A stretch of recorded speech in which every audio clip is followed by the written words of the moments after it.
नमः शिवाय दोस्तों, हर हर महादेव। स्वागत है आपका मेरे इस यूट्यूब चैनल रुद्र शक्ति दर्शन में। आशा करता हूँ कि आप सभी स्वस्थ हैं, कुशलता से होंगे। दोस्तों, ये जो दूसरी वीडियो बना रहा हूँ मैं, ये भस्म धारण की महिमा और त्रिपुंड के देवता स्थान आदि का प्रतिपादन होगा। जो कि पहले वीडियो में शिव नाम का जप का वर्णन किया था, ये दूसरे में भस्म की महिमा का वर्णन करने वाला हूँ। तो सुनिए। महर्षियों, भस्म संपूर्ण मंगलों को देने वाला तथा उत्तम है। उसके दो भेद बताए गए हैं, उन भेदों का मैं वर्णन करता हूँ, सावधान होकर सुनो। एक को महाभस्म जानना चाहिए, दूसरे को स्वल्प भस्म। महाभस्म भी अनेक भेद हैं, वह 3 प्रकार का कहा गया है: श्रौत, स्मार्त और लौकिक। स्वल्प भस्म के भी बहुत से भेदों का वर्णन किया गया है। श्रौत और स्मार्त भस्म को केवल द्विजों के ही उपयोग में लाने को योग्य कहा गया है। तीसरा जो लौकिक भस्म है, वह अन्य सब लोगों के भी उपयोग में आ सकता है। श्रेष्ठ मुनियों ने यह बताया है कि द्विजों को वैदिक मंत्र के उच्चारण पूर्वक भस्म धारण करना चाहिए। दूसरे लोगों के लिए बिना मंत्र के ही केवल धारण करने का विधान है। जले हुए गोबर से प्रकट होने वाला भस्म आग्नेय कहलाता है। महामुने, वह भी त्रिपुंड द्रव्य है, ऐसा कहा गया है। अग्निहोत्र से उत्पन्न हुए भस्म भी मनीषी पुरुषों को संग्रह करना चाहिए। अन्य यज्ञ से प्रकट हुआ भस्म भी त्रिपुंड धारण के काम में आ सकता है। जावलोपनिषद में हुए अग्नि इत्यादि 7 मंत्रों द्वारा जल मिश्रित भस्म से धूलन विभिन्न अंगों में मर्दन या लेपन करना चाहिए। महर्षि जाबाली ने सभी वर्णों और आश्रमों के लिए मंत्र या बिना मंत्र के भी आदरपूर्वक भस्म से त्रिपुंड लगाने की आवश्यकता बताई है। समस्त अंगों में सजल भस्म को मलना अथवा विभिन्न अंगों में तिरछा त्रिपुंड लगाकर इन कार्यों को मोक्षार्थी पुरुष प्रमाद से भी न छोड़े, ऐसा श्रुति आदेश है। भगवान शिव और विष्णु ने भी तिर्यक त्रिपुंड धारण किया है। अन्य देवियों सहित भगवती उमा और लक्ष्मी देवी ने भी वाणी द्वारा इनकी प्रशंसा की है। ब्राह्मणों, क्षत्रियों, वैष्णव, शूद्रों, वर्ण संकरों तथा जाति भ्रष्ट पुरुषों ने भी उद्धधूलन में त्रिपुंड रूप में भस्म धारण किया है।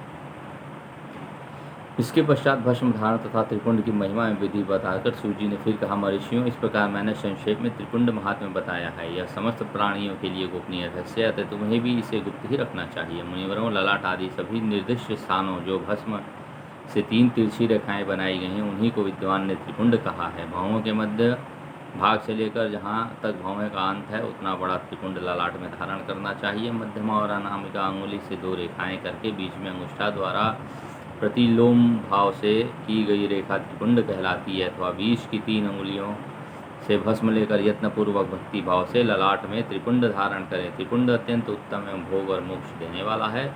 त्रिपुंड तीनों रेखाओं में से प्रत्येक के 9 देवता हैं जो सभी अंगों में स्थित हैं। मैं उनका परिचय देता हूँ, सावधान होकर सुनो। मुनिवरों, प्रणव का प्रथम अक्षर अकार,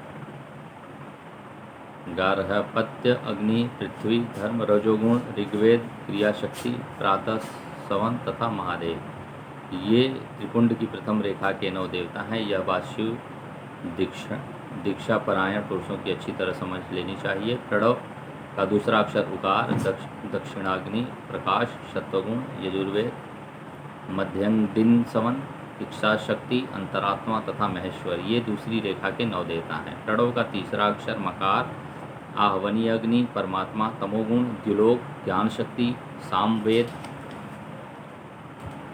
तृतीय सवन तथा शिव, ये तीसरी रेखा के 9 देवता हैं। इस प्रकार स्थान देवताओं को उत्तम भक्ति भाव से नित्य नमस्कार करके स्थान आदि से शुद्ध हुआ पुरुष यदि त्रिपुंड धारण करे तो भोग और मोक्ष को भी प्राप्त कर लेता है। मुनीश्वर, ये संपूर्ण अंगों में स्थान देवता बताए गए हैं। अब उनके संबंधी स्थान बताता हूँ, भक्तिपूर्वक सुनो। 32, 16, 8 अथवा 5 स्थान में त्रिपुंड का न्यास करें। मस्तक, ललाट, दोनों कान, दोनों नेत्र, दोनों नासिका, मुख, कंठ, दोनों हाथों, दोनों कोहनी, दोनों कलाई, हृदय, दोनों पार्श्वभाग, नाभि, दोनों अंडकोश, दोनों उरु, दोनों गुल्फ, दोनों घुटने, दोनों पिंडली और दोनों पैर, ये 32 उत्तम स्थान हैं।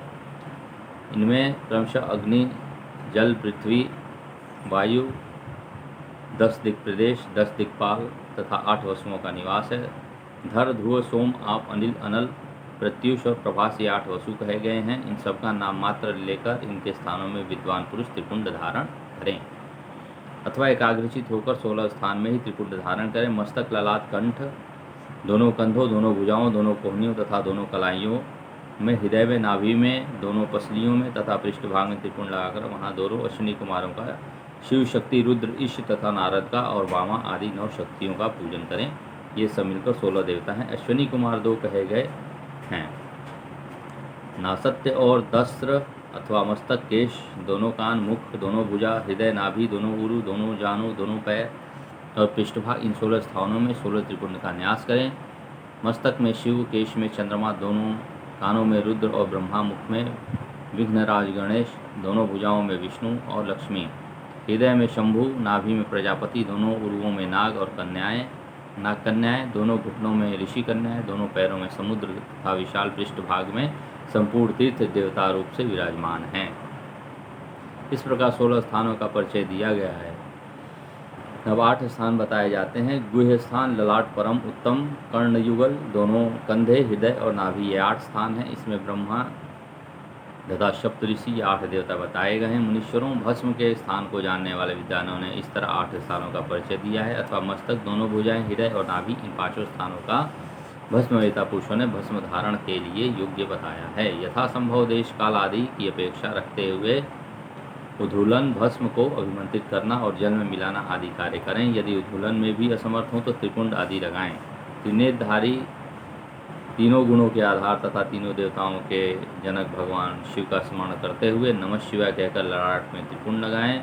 ईशाभ्याम नमः ऐसा कहकर दोनों पार्श्व भागों में त्रिपुंड धारण करें। बीजाभ्याम नमः यह बोलकर दोनों कलाइयों में भस्म लगाएं। पितृभ्याम नमः कहकर नीचे अंग में, उमेशाभ्याम कहकर ऊपर के अंग में तथा भीमाय नमः कहकर पीठ में और सिर के पिछले भाग में त्रिपुंड लगाना चाहिए। तो दोस्तों, ये त्रिपुंड और भस्म की महिमा आपको बताया मैंने। इसमें भस्म की महिमा क्या है, त्रिपुंड की महिमा क्या है, इससे क्या लाभ होता है, इससे बहुत ही लाभ होता है। तो इस वीडियो को अपने ग्रुप में शेयर कर दीजिएगा, जिससे कि भस्म धारण की विधि और त्रिपुंड लगाने से क्या विधि है, क्या क्या लाभ होते हैं लोगों को, तो इससे लोगों का कल्याण होता रहेगा और आप भी इसका लाभ उठाइए। मेरे वीडियो को शेयर करिए, अधिक से अधिक देखिए, वीडियो चैनल को सब्सक्राइब करते रहिए। तो इसी के साथ भस्म धारण करने की ये जो वीडियो है, त्रिपुंड लगाने की जो वीडियो है, इसको अब मैं समाप्त करता हूँ। आशा करता हूँ कि आप सभी वीडियोस को लाइक करेंगे दोस्तों। धन्यवाद। हर हर महादेव, नमः शिवाय, जय मां आदिशक्ति जगदम्बा। धन्यवाद दोस्तों।